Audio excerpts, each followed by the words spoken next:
7-time NBA champion, Robert Horry, and a buddy of yours, a new buddy of mine, Mark Medina's joining us this week, hanging out on the show. What's up, Mark? What's up, guys? Robert, how are you doing, sir? I'm good, man. How are you? I'm good. I just got back from Vegas a few days ago, so trying to recover from the heat, not the gambling losses. I got to shout out Rob here. I mean, I've seen, obviously, Rob in his element over his career with hitting big shots, living up to the nickname. But a few weeks ago, I guess he was at a Laker event for the murals, and I just saw him killing it at Pop-A-Shot. What were you, like Dave and Buster's, just schooling 10-year-olds? What were you doing? No, it was a mural that the Lakers they were doing in was it in K-Town. So it was a K-Town, and this young lady challenged me, and so of course the competitive juices come out, and I kicked her ass. And then I looked over at her mom and said, "You want some of this too?" Oh no! Swatted the little brother away, like, get that out of here, man. What are you doing? It's funny. I imagine, in addition to your numerous NBA rings, do you have like all those carnival prizes from over the years where you just go to different fairs and just knock down all the shots and collect all the stuffed animals? You know what's weird? When I get in the mode and I do that, if my kids win something, I always find a kid who doesn't have anything and just hand it to them. Because I said, my kids got enough shit in the house anyway, so I'm not putting it back in my house. I'm like, take this. No. And the kid be like, what happened to my thing? I'm like, no, you had it. You must have lost it. It's not on me. I don't have to go out and win you more stuff. That's hilarious. Mark, man, what are you up to? Dude, I want to talk a little bit about some of the stuff. You were in Vegas, so you were out there for how much of Summer League? Were you out there for like a big fat chunk of it or just a little? No, I treated Summer League the way we should all treat Vegas in general. You get in and you get out. Oh yeah. I was there opening weekend to see Victor Wembanyama, Scoot Henderson, so I was there opening weekend and then left Tuesday evening. But I will say this, I've experienced the other side of the coin. In 2016, I was there for the entire Summer League because that was when, I was on the Lakers beat and literally their Summer League starting lineup was also the actual starting lineup of the regular season with all the young guys. And so I was there for the entire 2 weeks. And then I was there for another week because USA Basketball was coming to town before they went to Rio for the Olympics. So, yeah, it was the ultimate roller coaster of going out and, enjoying Vegas for better and for worse, and then disavowing it altogether and then doing it again a few days later. It was pretty interesting. I had to ask this question. I didn't watch much Summer League this year. I usually watch when, the Lakers have a bunch of rookies coming in. Outside of the top 5, top 10 guys, was there anybody like you looked at like, they're going to make some damage or make a little splash in the NBA? Yeah, it's a good question. I'll be honest, too. I mean, I definitely watched the marquee games, but a lot of times I was trying to spend time doing other things outside the facility. And I don't mean the recreational fun. I mean, for example, I toured the Sphere with Kareem Abdul-Jabbar the other day, which was pretty cool. So Damn, I'm sharing that not to necessarily flex, but give some context. No, it's okay. We all flex. It's okay. It's okay. But to give some context that it's not like I was sitting at every single game. But to answer your question, Robert, I would say Max Christie with the Lakers really jumped out to me. We obviously know the Lakers well, and I think the context of second-year guy, he's put on a lot of muscle. His ball handling's been really good. He's been really aggressive. As we know, Summer League, but there are some practical implications that I don't want to necessarily say he's going to have a significant role next season, but there is a hope that, they are comfortable enough with him giving spot minutes so that they can just have as many guys in the rotation to keep not only LeBron James, Anthony Davis fresh, but even, their core rotation guys. Because I think, unlike last season, the hope is that they can kind of build off of everything post All-Star break with the chemistry continuity, but also avoid kind of the burnout from having to play catch up for the second half of the season. So when you have someone like Max who, shows that, Darvin can be comfortable with throwing him a few minutes here or there, or heaven forbid, even extended a run, that could have a significant trickle down effect. Hey, Mark, I want to talk about obviously the main attraction of Summer League, which was obviously Victor Wembanyama. Obviously, everybody and their mama was there to see him. And you know when a guy who has the hype around him like he has, obviously most hype since LeBron James, the first thing that people want to do is criticize his game in the first game and even in the second game. In watching him, and let me know if I'm wrong or let me know if you saw the same thing, did he seem he is as advertised? He is gifted. There's a lot of things that he can do, and we saw that in that second game. Did he look a little slow to you in reacting into the speed of the NBA game versus the European game, or is that just me? Is there anything else that you want to see him kind of work on, and you were like, I thought he may have been better than this in this aspect? No, I think he lived up to what he was advertised, which is he's a really great defender, especially at the rim. His passing's exceptional.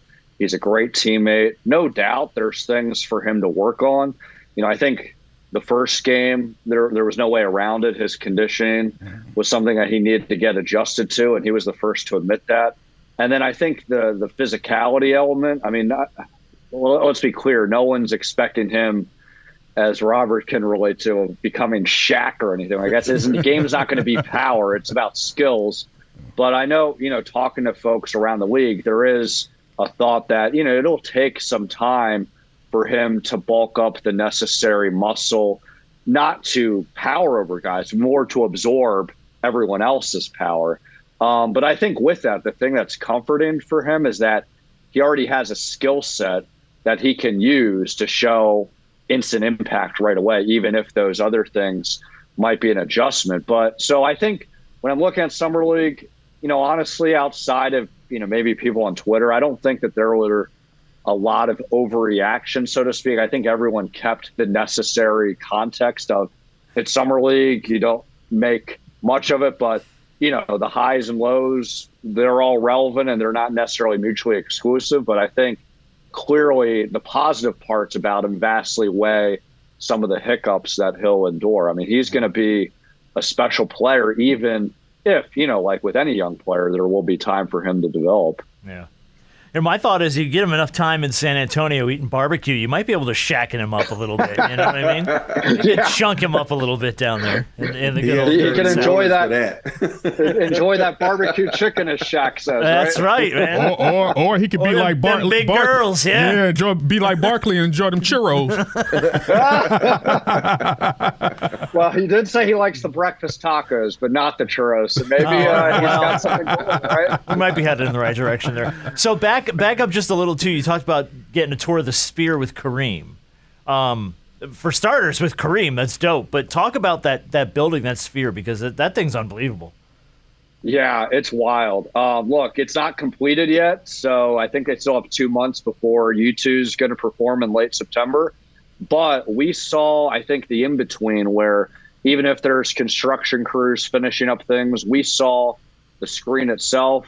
We heard the sound system. We were able to walk around the mezzanine. And so to paint a picture, think, IMAX theaters times 100, right? The screen is as high as you can imagine in an actual arena. And the sound system is circular. So you just hear every single angle, like Beats by Dre headphones times 1,000, right? Yeah. So with that, what the Sphere is going to be, it's going to be an arena for a few events. It's going to be for, live concerts, both for in-person and if you want to show it on the screen with multiple angles. And then it's going to be for sporting events, specifically ring events. So it's not like it's going to be for like basketball, hockey, but think MMA, boxing, those events, it'll be there. And then there's also a possibility that they'll wind up, hosting movies there, whether on a regular basis or one-off basis. So I can just imagine, think of any Star Wars type movie or any action-packed film, those sound effects can be out of this world. So yeah, it was really cool to see all those dimensions here. Talk about not having a bad seat. You talk about you go to movie theaters where it's kind of like, this seat is nice, but being in something like that, watching a movie, you couldn't have a bad seat. Concerts too, because you don't have any obstruction. It's all the way around. There is no such bad thing as a bad seat there. I mean, if you want to be on the floor next to the action, that's great. But if you want to be on the upper concourse, you're going to get a great view of the screen. Man, that's so cool. The one thing, you're going to have to be really, really one of those people who like loud stuff, because from what I hear, there's, like you said, there's no bad seat, but the speakers are just going to be boom, boom. So well, we've worked in media. Music. We've all worked in media so long, we're all deaf anyway. So, I mean, what, you know. I know I am. Come on.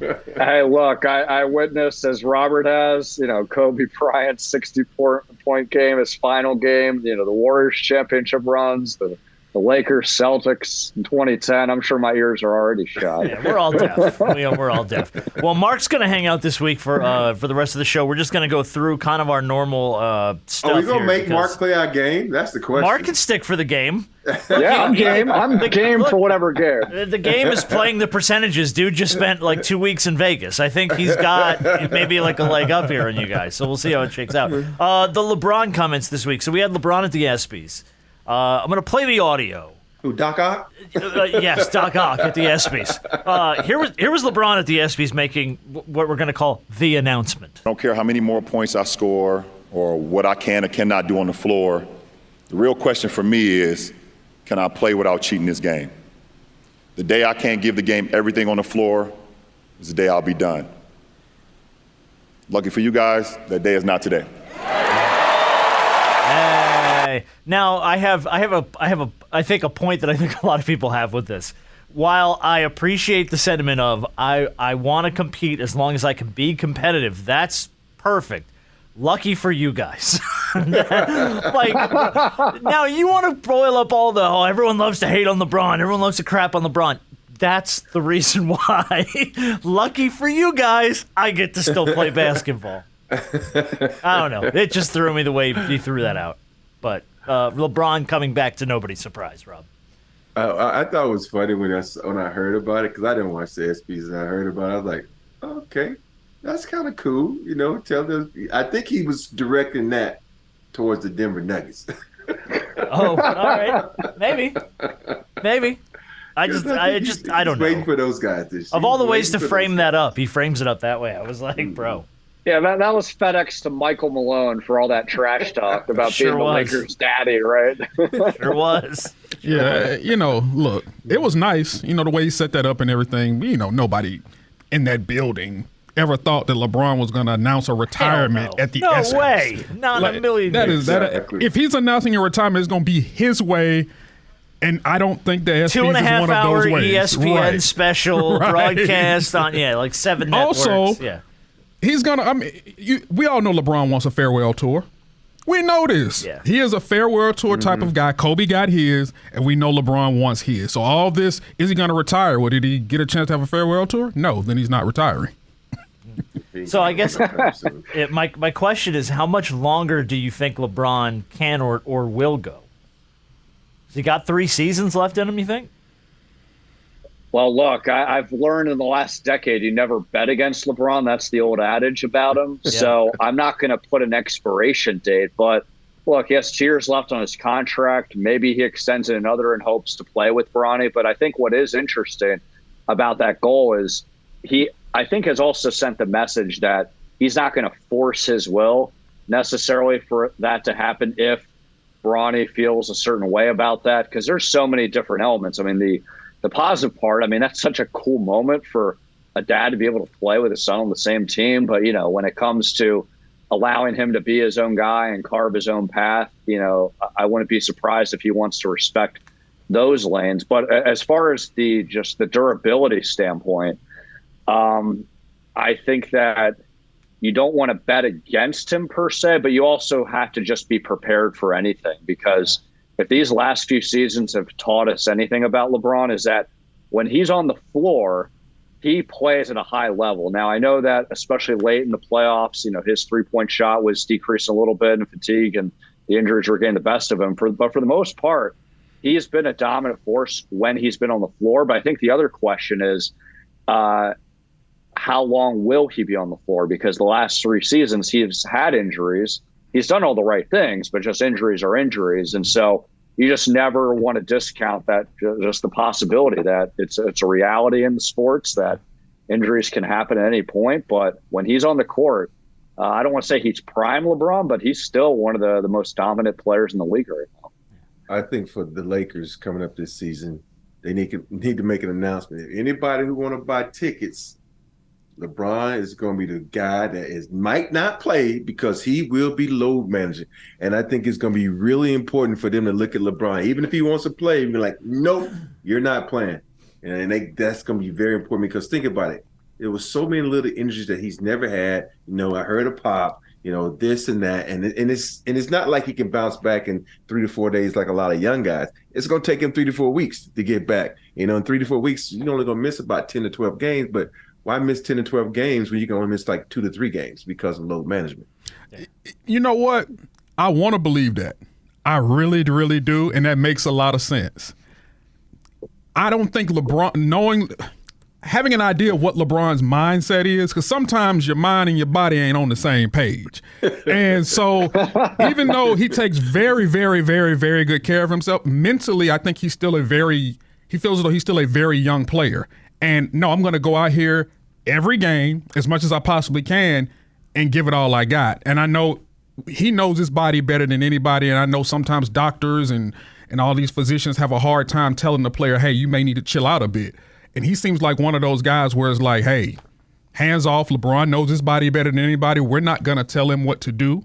So as much as he wants to play, as well as he can play, he's going to go out there every game. If he needs to take a break, hey, I think I'm going to sit out this game or maybe sit out this game or two. But I think a lot of people trust LeBron in knowing what he needs. And if he can get out on that floor and lace him up and play at a high level, I think that's what he's going to do this season. But in kind of what you're saying, though, it's like everybody knows their body until that moment you step on that court and you play and all of a sudden you just step funny. And you're like, oh. Because fatigue will hit you when you think your body's not tired, when your body's actually tired. I feel good, but your body's literally tired. And I think that's going to be really important for them to say, LeBron, no. And matter of fact, you got to have somebody designated to hide his shoes because that's what you're going to have to do, man, because we know LeBron, he's competitive. And he's like, no, dude, you cannot do it because the most important thing right now is to win a chip. And, right. You ain't got about 3 or 4 more seasons left in you to do that at a high level. Hey, Mark, I want you to try to get Rob to be the one to tell LeBron, hey, you need to sit down, and I want you to record that, and I need video of it. I want anybody trying to get LeBron to tell LeBron James to sit down. No, you're not playing. I want to see that. Hey, they need to hire me just for that. I'll be the shoe hider. You can invoice the consultant fees every time you hide his shoes, right? Exactly. Well, look, I'm intrigued. I mean, it's great points that you guys bring up, and I'm intrigued with like this math formula that on one hand, the more years that you have, inevitably, you would think the more likely fatigue injuries play a part.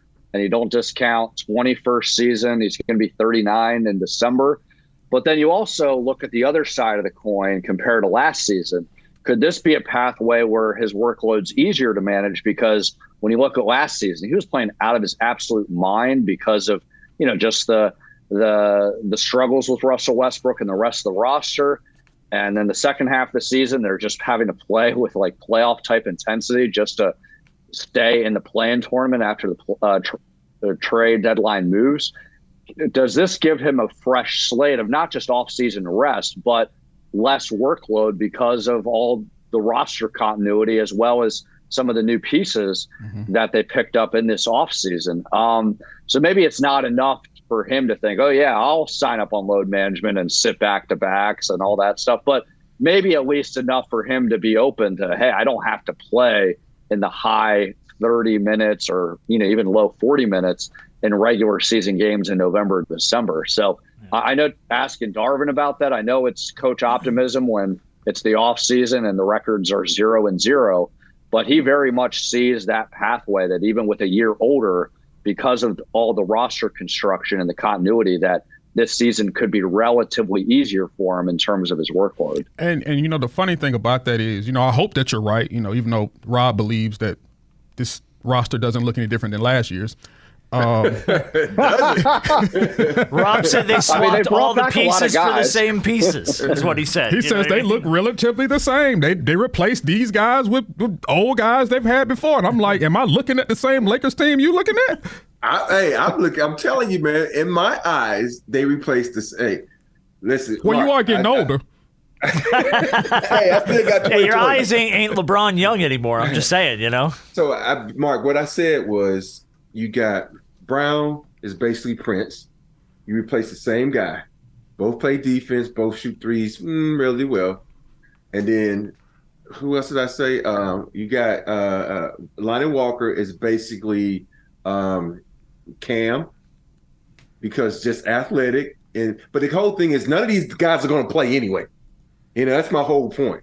Because unless LeBron load managements, these guys aren't going to play. Because Rui going to play, AR going to play, and that's going to be it, man. Because they're not going to go 8 and 10 deep. They're going to do it in the first quarter, in the first half, like they always do. But in the second half, those guys are going to be over there like this. Yeah. So you don't think we're going to get much Cam Reddish? No. Okay. You will not get much Cam Reddish, because whose minutes he's going to get? He definitely ain't getting ARs. He definitely ain't getting LeBron's. He definitely ain't getting Rui's. So where his minutes going to come from?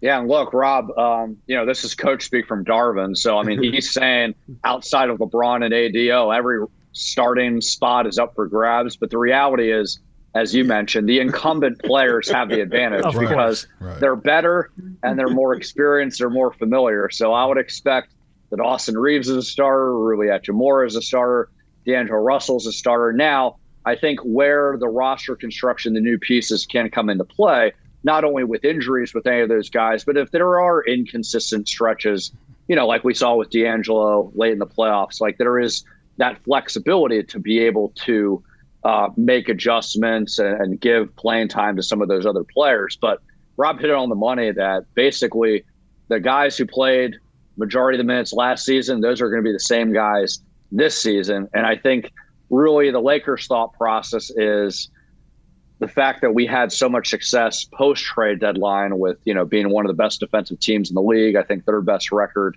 overall in the league. If you put that in a full season with a training camp and more time for chemistry, that can build more sustainable success than last year's just kind of turbulence of fighting in just to get a play-in spot. But we'll see. The Western Conference is just so loaded. I know the Nuggets lost some key guys with Bruce Brown and Jeff Green, but they still have their championship core. Phoenix, they get Bradley Beal and a bunch of good veteran minimum guys. This conference is going to be quite a haul, to say the least. Were you surprised at all with the re-signing of D'Angelo Russell? Because a lot of rumors about whether you sign him and do a sign and trade with somebody else. I think the number they signed him at was great. What they re-signed him at was great. But was there any surprise that they were going to bring him back with the postseason that he kind of had? Because a lot of people kind of a little wary on D'Angelo for a second. Yeah, I'm not surprised. I think the feeling all along were two things. As long as the price was right, where he's not getting more than $30 million per season just for cap reasons and also roster construction reasons. And I think that the Lakers very much have had the viewpoint that the positive attributes that he brought still outweighed some of the negatives, even with his playoff performances. And the positive parts, we obviously know his playmaking is exceptional, his passing's great, but I think the bigger picture here is that they viewed him as a key cog in the machine that really made the offensive chemistry hum a lot better than when Russ was there. And so no doubt, everything goes through LeBron and AD and how healthy and dominant they were, but they really felt like D'Angelo was that key piece to make it all string together. And so with that, I'm not surprised that they brought him back, especially because of the salary cap number they were able to bring him. But I think with that moving forward, there's still a lot of flexibility that the Lakers will have, specifically with him, because he has a 2-year deal, first year's guaranteed. There very much could be a pathway that he becomes a chip before the trade deadline. But they'll just see, obviously how he builds off of last season in terms of his improvements and sustaining the positive things that he brought, and then just see what opportunities are out there in the market. Yeah. And you get 3 Lakers guys in a room together, and all of a sudden we're talking about D'Angelo Russell's 2-year contract. Jesus Christ. Yeah, Michael Malone's going to be so upset with us. Oh, dude, he's going to hate this show. He's going to hate this show. Hey, Mike Malone, how do you feel about the show, buddy? I don't give a shit. No, he doesn't care. hey, tell Mike Malone to stop worrying about teams that aren't there and worry about you winning your title. Just enjoy your title, buddy. Something, man. I don't know. Shut your bum ass up, man. Why is he coming out of there? All right. Hey, but you know what, Mark was kind of, to me, is kind of been lost in all of this. You know, when they were at their best defensively, for me, is when Vando was on the floor. So now you got all these new pieces, and we kind of don't talk about Vando because he kind of, to me, I hate when coaches have a whole game plan. You go through the year and you winning with this lineup. All of a sudden you get in the playoffs, you get scared and you change up your lineup and like, oh shit, we got to do something. And you don't win in that game when you change the lineup, and then you do it again and you still don't win. I hate that. I used to get so frustrated with Pop when he would do that. I'm like, just now you telling the other team that we suck, that we don't believe in our lineup. Stick with your lineup. That's just my mindset. It's all a mind game. And for me, when they took Vando, who's a really good defender, I know it was a matchup problem in some of the situations, but the thing, his activity, he's the only guy that offensive rebounds. He's one of the outside, of course, AD. But I just think the lineup they have to go with is a lineup where they bring either Rui or Austin off the bench and say, tell those guys at the beginning of the season, your goal is to be 6th man of the year, whichever one of those guys are, and they're going to accept this because they need Vando's hustle and they need his energy. But what they don't need is him sitting in the corner shooting threes unless he's improved his percentage over the summer. Preach, Robert, preach. I mean, he was a great rebounder, great interior defender. He could guard perimeter players. He had some time with Steph that was, I think, pretty effective. Steph Curry with the Warriors. And I think when we're looking at this whole, load management, workload stuff, it's about let's make life easier for Anthony Davis as well, because, he's been playing at a much more effective level. But the reality is they have to prepare for I don't want to say the inevitability, but the likelihood that because of his history, there's going to be injuries that he'll have to deal with, right? So they are very pleased with his progress and his aggressiveness level, but they also have to have those reinforcements for, kind of the what ifs and the worst case scenarios. And Jared Vanderbilt was a significant reason, post trade deadline, why they became the best defensive player team in the league. I mean, clearly it started with Anthony Davis, but having that complementary piece to, reinforce the interior protection as well as reduce that workload, it had a huge trickle-down effect, to say the least. Yeah. I don't think there's any situation where they're bringing Austin Reeves off the bench, though, Rob. Well, I'm just saying, though. I don't see it because they got too many AR jerseys. They still got to sell. You don't want to disrupt the MVP chance. I mean, come on, right?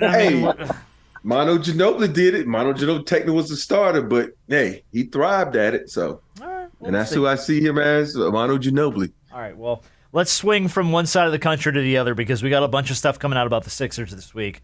Philly GM Daryl Morey has what's being reported as an exorbitant asking price for James Harden, which I didn't think anybody was really that too much of a shock there. But according to Woj, teams are not engaging with the Sixers with the kind of asks that Daryl Morey's putting out for James Harden.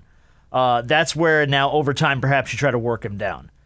Their relationship is also being reported as fractured, and James will only discuss a trade to the Clippers at this point, is what is also being reported. So for me, this kind of goes back to the Damian Lillard conversation when you say, this is where I want to go, and this is what I want to do.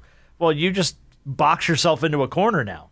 Now they don't have to make a move. They can just sit on you and wait, but then what the hell happens of James Harden if they don't move him? Yeah, look, Daryl Morey is comfortable with being uncomfortable. Ironically, he went through an entire half of the season not trading Ben Simmons so he could get James Harden. This is true. So I think that he's willing to do the same with James Harden for any other deal. And I think that while people around the Sixers and around the league are curious, how will James Harden act when he doesn't get his way? Because we saw him, shake a lot of trees in Houston when he wanted out. The dynamic is completely different because the Rockets, they're on a young rebuilding team, to Harden's somewhat defense, there are already people leaving.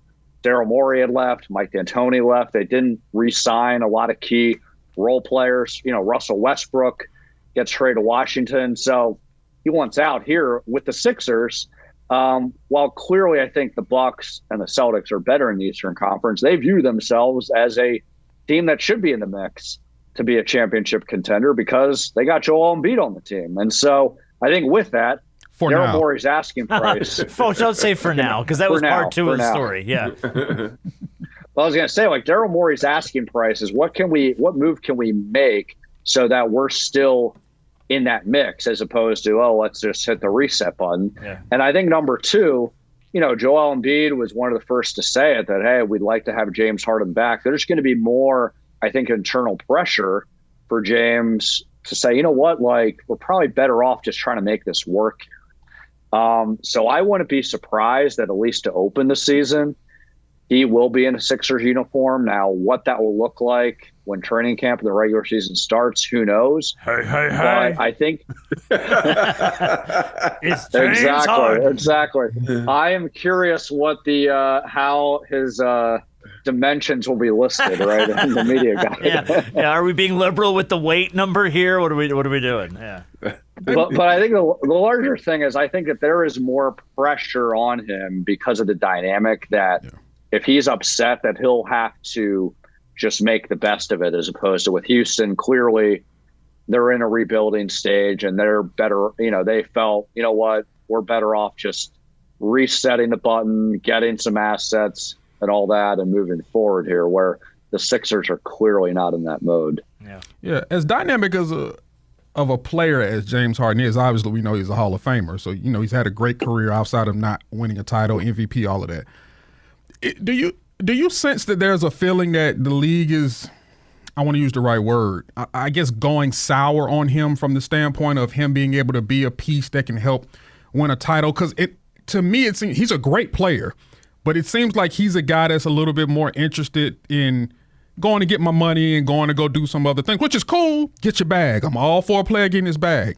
But he's kind of grown a little sour on me as a player that I don't think is really a key piece to win a title as dynamic as he is. And maybe that's just me. Yeah, well, look, I think the dynamics already changed when you compare to what he was at Houston. Clearly the franchise player, number one guy. When he goes to Brooklyn, he's part of an all-star cast. Same thing with Philadelphia.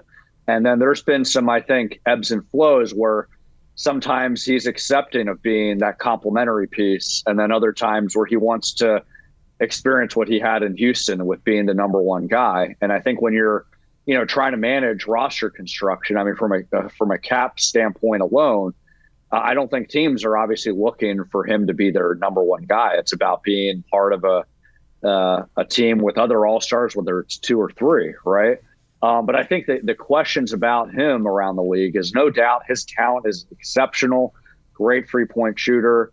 I think that he's improved as a passer, but there's just question marks about his ability to stay healthy as well as, maintaining his energy levels, especially when the playoffs happen. I mean, there's been a history even during his Houston times where he was just remarkable in the regular season, and then injuries and fatigue would get the best of him in the postseason. I think that's kind of the ironic part about all this. I mean, there's, I think some understandable frustration that Harden had where he thought that, he was giving a relative discount to Philadelphia last season with the idea that he would be rewarded this season because he's helping them manage the roster, and all of a sudden that opportunity wasn't there.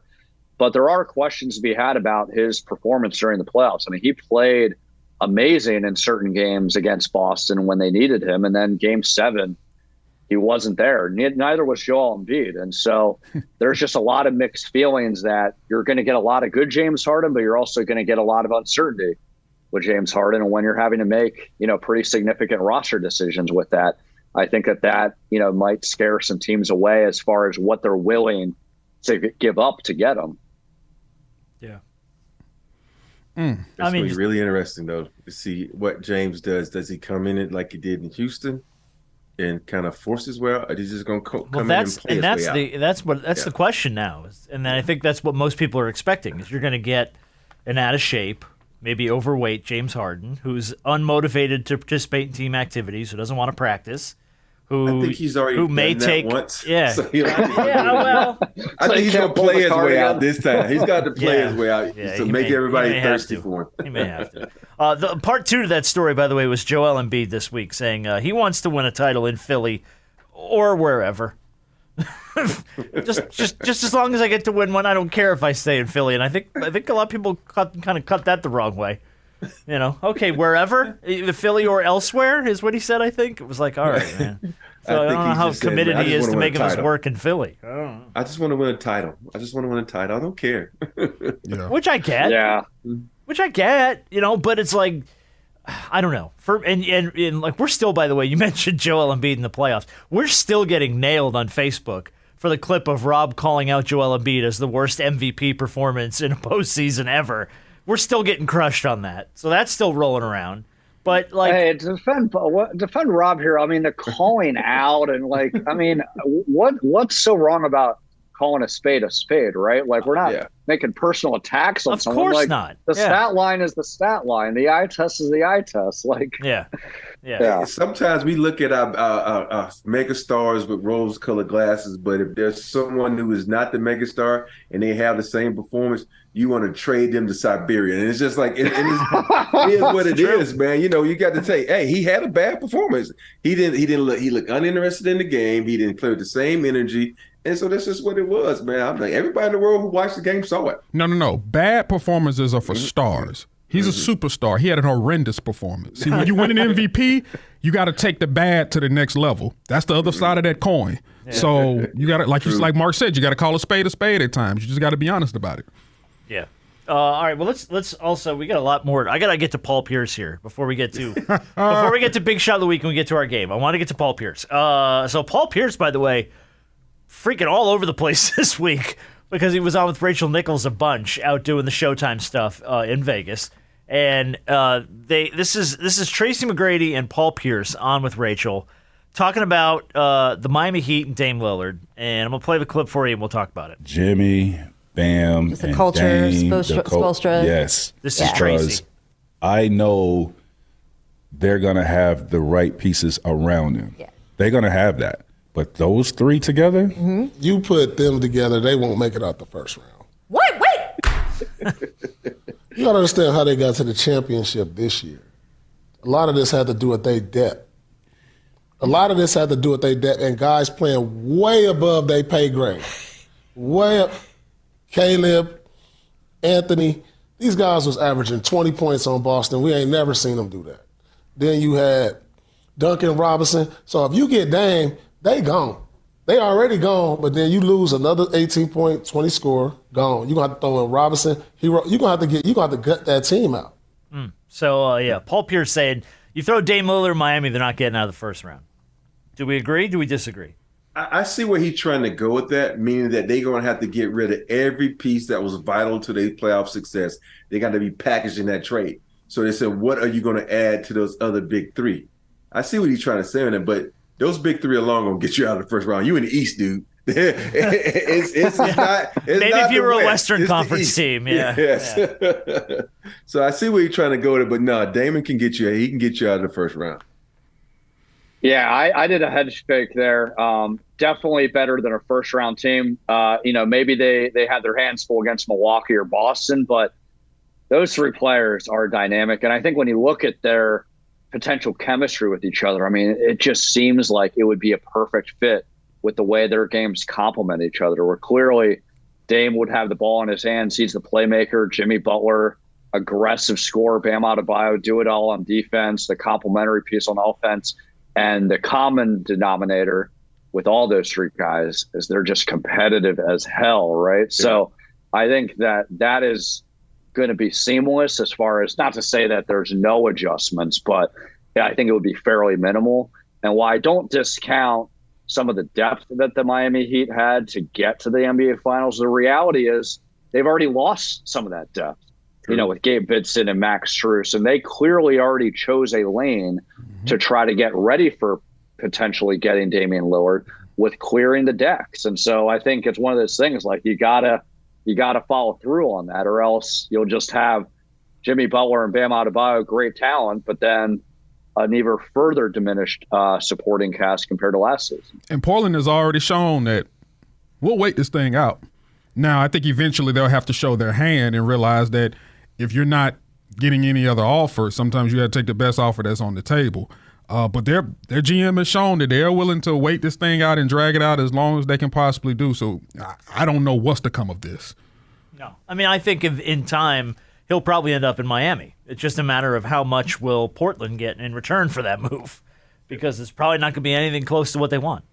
But if you look at this team, though, if they do get Dame, they're going to have a hell of a starting lineup because each one of those guys, to me, it all fits. It's not like what you got Russ and LeBron who kind of do the same thing and can't because you think about it, Bam, Butler, they can play without the ball. They can do so many things defensively and with hustle and all that kind of stuff. It's going to make if they do that trade, the East is going to be nice to watch. Yeah, but now you face this issue of, okay, that's great on paper. Does it work on the floor? 1, 2, does everybody stay healthy? Because the minute you start getting knocked around, I mean, Jimmy's getting up there. So the minute, Jimmy turns an ankle and he's out, he misses 5 to 10 games or something, and you have no depth, where do you end up? So it's, it's kind of I don't know. There's a lot of trade-offs there, I think. And I think that was probably Paul's point. Yeah. You're probably losing a lot of your depth and to further his point, I think there was a lot of guys off their bench that had to play to that level because they didn't have those other pieces. They had to make it work. Guys were hurt. Guys were banged up. We have to play this level or we're just going to sink. And to their credit, they did. The funny to me is, though, sometimes because you're not a household name, people think, oh, you can't play. Right, you're in the NBA. It's so many of these guys that aren't household names, like Caleb Martin. This dude can flat out ball. He just didn't get drafted high. He just wasn't one of these guys that everybody knows till now. But a lot of these guys in the NBA, there's a reason they're in the NBA. They can fucking play. And nobody in the NBA wants to play defense anymore. If you got some type of offensive bag, you're going to score. Yeah, the NBA is not big on defense. All right, let's do Big Shot of the Week, and then we'll get Mark in the mix here for our game this week. We do this every week, Mark. We find a cool story that we just like from the universe and just share it with everybody. This week, our Big Shot of the Week is going to go to Officer John Lively and the crew of the Myrtle Beach Police Department. Here's why. This week, a Tennessee man had driven all the way out to Myrtle Beach, South Carolina to propose to his girlfriend on the beach. He arranged a couple's photo shoot, set the whole thing up. He gets down on one knee.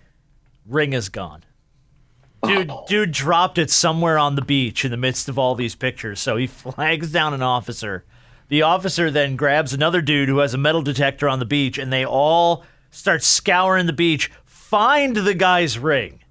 And he's able to complete his proposal. And then they took this big picture of the happy couple with like 4 cops and 2 people with metal detectors and everybody just bailing this guy out for everything. Because it was like, can you imagine if they hadn't stepped in to help him? Dude would have just been like, just empty-handed on the beach. Can I propose something? No pun intended. Pun completely intended. Go ahead. I don't know how many groomsmen he has, but those guys should be the groomsmen. He should add them on. Oh, that'd be great. That's good. I like that. Hold on. Yeah, they got to be invited to the wedding. Unless I want to know how much the ring costs, first of all. If the ring is a certain value, I'm like, okay, I get it. Because think about it. This ring could have cost $300, man. Who knows? Wait. Why are you downing? Why are you coming from that angle? I'm coming from that angle because for $300, I got to fly to wherever you are. It's just going to cost me more than the damn ring costs to be one of your groomsmen. Robert Horry doing a profit and loss sheet on how we're going to balance out the. Oh, come on, dog. What are you doing? Mark, this is the perfect example of what we like to call pocket watching. Yep. Hey, I guess you got to save somewhere, but you can't say if you're going to go all out with the proposal, you gotta put money on the ring too. Yeah, you do. But I mean, the fact that they actually took time to bail this guy out and not just let him flounder on the beach. So big shot of the week to the Myrtle Beach Police Department for. You know what? Now that I think about it, big shot to Myrtle Beach because you know what county Myrtle Beach is in? I don't actually. It's in Horry County, so big shot to Myrtle Oh, Beach. damn. Okay. By correlation, you should be invited to this wedding. Exactly. He's the one that oversaw the police department. Yeah. He sent help along the way. I am the police. Oh, my God. Matter of fact, you should officiate the wedding. Oh, God. Dude, I gotta find this guy. We got to make this happen now. Hey, funny story. So we had a family reunion in Myrtle Beach, and my middle son, Cameron, was with me. And we were driving, and he starts looking around, and in Myrtle Beach, everything has Horry on it, right? Horry this, Horry that. He looks at me with a big smile on his face like, Dad, do we own all of this? I'm like, nope. I said, we did. We would be did not, driving a son. rental car, son. No, Driving a Nissan Sentra. You bet we don't own this shit. Robert. Sorry. No. Hey, Robert, in lieu of the NCAA these days and NILs, maybe you could get some residuals out of your likeness with that, right? I'm telling Man, I need to, hey, right now, Alabama got my likeness up a couple of places in that building, and they haven't offered my son a scholarship yet, so I had to take that down, or they're going to do something special for me over there. You know what I mean? that felt like a threat. That is a threat. That felt like an Yes. idle threat. I will show up with a paint can and a roller and take my image straight up off this wall. It sounded like a guarantee. Yeah. Hey, I was like this. I was understanding, my first son went to Alabama. My second son, I understand that y'all didn't recruit him in football. He went to Texas A&M. But now we're in my legacy, basketball. Every guy who has a legacy in sports, their son has been recruited by their alma mater, but not mine. So I'm a little pissed off at Alabama right now. Okay. All right. He is for right now, but wait till that football kicks off. Oh, It'll yeah. change. No, then it's. No, it won't be. Because family first. I'm You like, right. Toretta, family first. If they don't recruit my son, I'm probably going to be. I'm going to do the reverse Vernon Maxwell, where I'm going to go to them and ask them to take all my records out the books. I don't want to be affiliated with them anymore. They can at least send them a letter or something. You know what I mean? University of Alabama, y'all better get it right.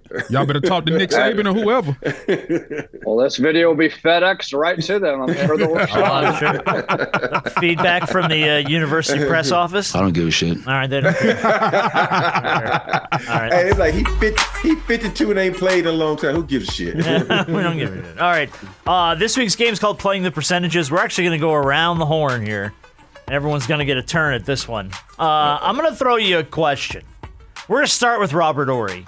And then B-Dog and Mark can bet higher or lower based on the percentage that Rob gives us. And then we'll go around and everybody will get a chance. So, for instance, Robert Horry, what percentage of adults surveyed said that they still slept with a stuffed animal at night? What percentage of adults surveyed? I'm going to say 17%. 17%. All right. Mark Medina, higher or lower than Rob's 17%?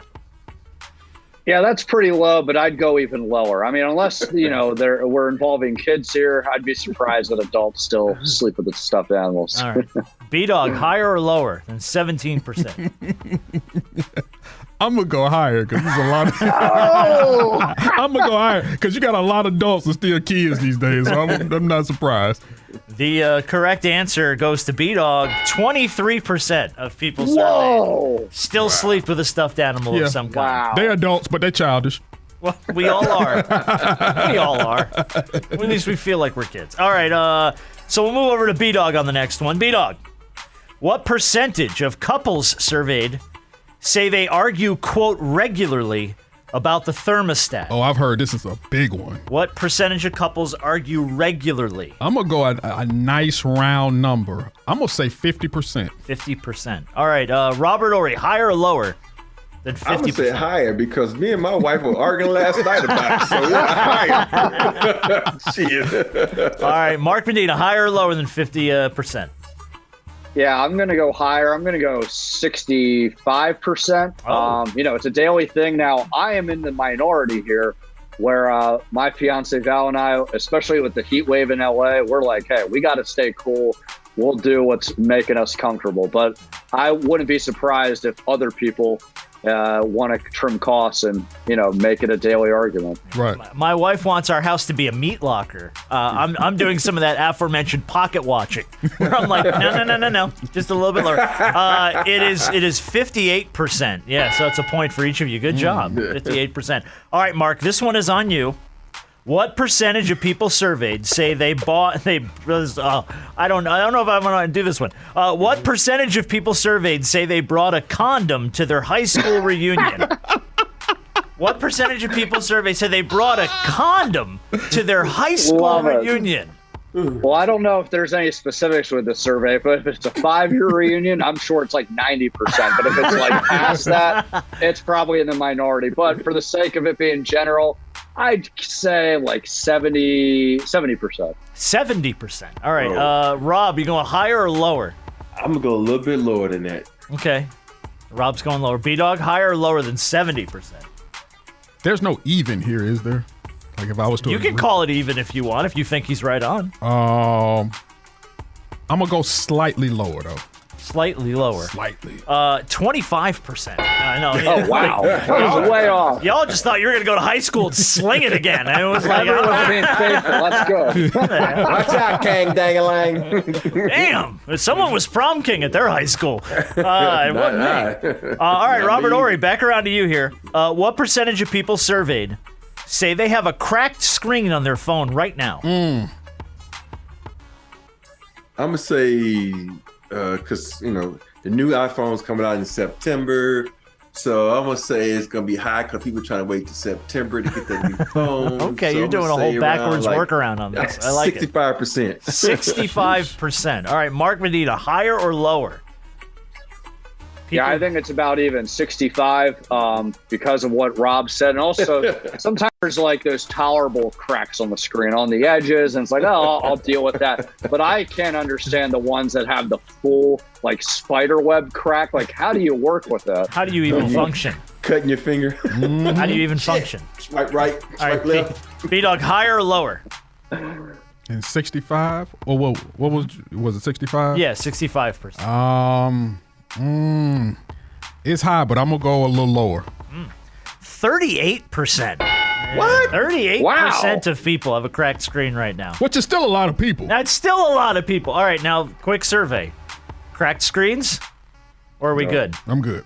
We're good? I'm good. All right, I'm good. I'm OCD. I would lose my freaking mind. If I had a cracked screen right now, I'd be running around trying to find a place to fix it. I can't do it. All right, B-Dog. What percentage of people surveyed say they display an American flag at their home year-round, regardless of the season? The American flag I think you is skipped up. one. Did I? Yeah, party.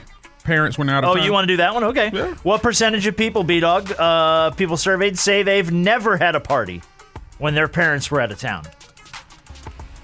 Never had a party. Never had a party when their parents out of town. Because I sure as hell did. I'm going to say 30%. 30% of people surveyed never had a party when their parents were out of town. Rob, do you think it's higher or lower? I say lower because I was at home a lot, never threw a party. So I'm saying lower. You say lower. Okay. Yeah. This is percentage of people, by the way, they've never had a party. I never had a party without my Okay, parents. so I would now. imagine you wanted to go higher then. I know my damn A son higher had, 'cause percentage of people have never had a party is what you're saying. Oh, higher. Okay. Yeah, okay. Okay, because I know I came home one time, my house was full of teenagers. I'm like, I had to. Oh, hell no. I was about to kill my son. All right, we're going to circle back to that story. Mark, higher or lower? Percentage of people that have never had a party. I'd say 25%. I wouldn't be surprised that, I'll be guilty. I'll admit I'm guilty after the fact that I'm one of many that see an opportunity and try to take advantage of it. Hell yeah. You're all wrong. 65%. 65% of people, actually the Rob will get a point on that one, have never had a party when their parents were out of town. I sure did. Rob, what did you come home to? I came home. I took an early morning flight back from LA. It was people sleep on my couch. It was people sleeping on the floor. I'm like, I looked at my son, Cameron, dude, what the fuck are you doing, man? Oh, no. You should have seen people running out of the house, jumping in their cars. Hey, but here's the thing. only 4 people stayed back with Cameron to help him clean up. And I told them, I said, y'all can come over anytime, but those other mofos, if I catch them around here, they're going to catch something. They're going to catch it. They're going to catch a bullet in their ass. Oh, damn, shit. Pellet gun. It's a pellet Okay, gun. I'll scrub that out of the show. Robert Horry threatens to shoot kids. What happened? All right, let's go to Mark with this one. We'll skip the one we threw out before. All right, here you go, Mark. What percentage of 40-year-old people surveyed, 40 and up, said they've never been married? What percentage of people 40 years and older have never been married? Say 30%. Okay. Rob, you think it's higher or lower than 30%? I think it's lower. Okay. I think it's lower. I think, if it's this generation coming up now, they ain't getting married till they 40. Yeah. So they're like, I'm waiting. Because they got to get established. The other generation's like, let's just get married to get married. All right, B-Dog, higher or lower? 30%. Have never been married. I'm going to go... I'm going to go higher. Higher than 30%. The point to Robert Horry, 25%. Oh, About wow. 25% of people over 40 have never been married, which means 75% of us were like, all right, screw it, let's go. I might as well. What else are we going to do? Hey, it should be the happiest day of your life. That's what I said. I was so excited. Didn't I come pouring out of me, Mark? Jesus. No. All right, let's do a couple more here and we'll wrap it up. Let's try B-Dog here. No, we'll go back to Rob with this one. Rob. Okay. What percent of people surveyed say they would be extremely upset if someone put down a drink without using a coaster? They would be, quote, extremely upset. Not like mildly frustrated, but extremely upset if you put down a drink without using a coaster. What's that show with the doll? It just is out there. It's been talking about. They had an episode in that where the lady was like, "Put my coaster down." The little kid refused to put the drink on the coaster. What's the one when the doll was killing everybody? Talking about Chucky? No, it was a female doll. Oh, Annabelle? It just came out a couple of days ago. I don't know what the hell you're talking about. But anyway, I say it's about 12%. 12%. Okay. Yeah. A very low percentage of people would be extremely upset. Mark, you think it's higher or lower than 12%? Yeah, I think slightly higher. I'll go 20%. There's like that very obsessed minority that is OCD, but I think everyone else would just kind of brush it off. Okay. B-Dog, higher or lower? Higher. 42%. That's Whoa. If you can believe that. That's a lot. 42% of people surveyed would be extremely upset. I'm actually not. Oh, Megan. Oh, yeah. Okay. I'm all actually right. not surprised at that. I'm really not. I'm kind of am, and I'm OCD. Because depending on whatever your furniture is, that can leave a bad ring around whatever furniture you're talking about sitting that on, and there's a lot of people who don't like that. All right. Yeah.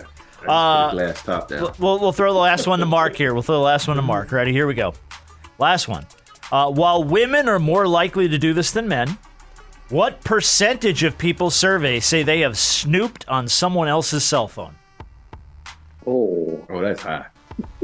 What percentage of people surveyed have snooped through someone else's cell? Let's see. I'll go 40%. And to be clear, I am the 60% that would have never, ever done that. Okay. But there's others I want to put a basket. Okay. So I'm saying that's higher because think about it. There's so many times someone's on a plane and you kind of look over to see what they're doing or what they're texting. I've done that. I'm going to put my hand up like that 80, I am 100% guilty of that. 80. Yes. So I'll call that stupid. So it's high. Okay. It's high. B? Way high. Way high. The number is 82%. Yeah. Wow. That 82%. Yeah. Are you kidding me? 4 out of 5 people are snooping ass snoopers. Yep. One out of 5 of us is Mark Medina, who's like, no, I'm good. I'm so naive that I would think that people would respect each other's privacy and boundaries. Right? What year are you doing this podcast from, Mark? Okay. This society is so nosy and wants to be in everybody's business. That's part we got. forget it. Because think about it. You want to see what someone's looking at, what social media. Okay, what are they looking at? It's just a crazy world we live in. There are people who know more about celebrity relationships than people in their own family. Why are you looking at me? I didn't do any of that. Come on. Honestly, though, it's hard sometimes not to snoop when you're on like an airplane. When people's font is like they've blown their font up to like 28-point font, and you can see everything there. It's like, oh, come on. I'm trying not to look, but I can't help but not read it. It's right there. So, all right, that's a wrap on this show. Well, thank you, Mark. We appreciate you, man. Where can people find you, buddy? Well, thanks. That was a lot of fun. Yeah, I'm social media. Let's see. Twitter is Mark G_Medina. Instagram Medina Syracuse, and been doing a lot of NBA stuff with Sporting Tribune, Sportsnet on the radio side, Fox Radio, FS1 on TV. I'm doing stuff with Jim Hill on CBS and Spectrum Sportsnet, where Robert Horry is one of their esteemed analysts. So yeah, it's a lot of fun. You hurl around this world esteemed like it's like it's cheap currency. Exactly. No, it's as valuable as his rings. I mean, there's a reason why he's on. Mm-hmm. Yeah. Well, I don't know. So we got to have Mark back on real fast. Look at you. Someone has to stroke my ego and not make fun of me on this show. Exactly. All right, Mark. We appreciate you, man. Thank you. Appreciate it, Thank Mark. you for the time. It was a lot of fun, dude. Thank you. I appreciate you guys, and Rob, keep killing the Papa shot. All right, thank you, sir. See you, man.